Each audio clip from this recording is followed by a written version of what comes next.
So the other day we talked about the P-51 Mustang and its absolute dominant role in World War II. But today we're going to get a little bit weird with it.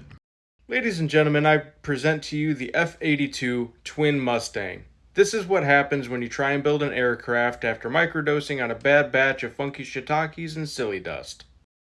Now they were hoping to have the F-82 out and ready to go by the end of World War II. However, production was not started, at least on a full scale, until after the war had ended.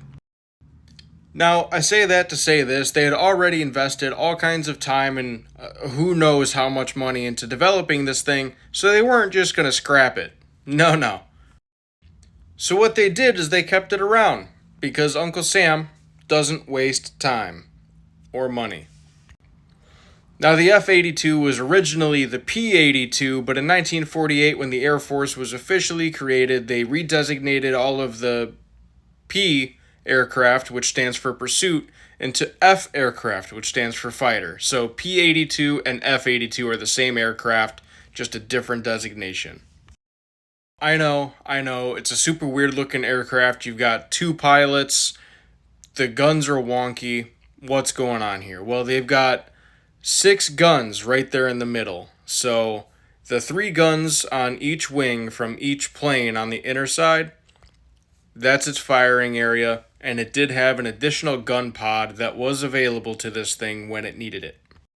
Now, like I said before, it didn't go into full-scale production until after World War II was started, but luckily for us, Korea would try and F around, and they would find out.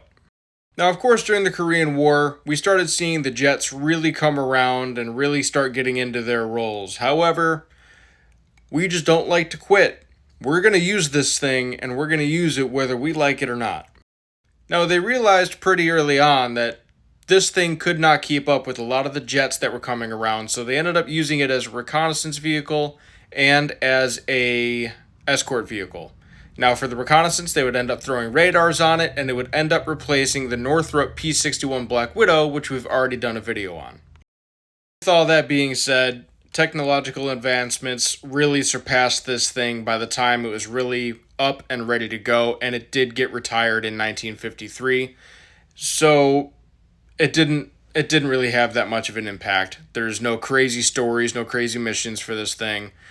But I think that it's fun to look at just sort of the ingenuity that really goes into why.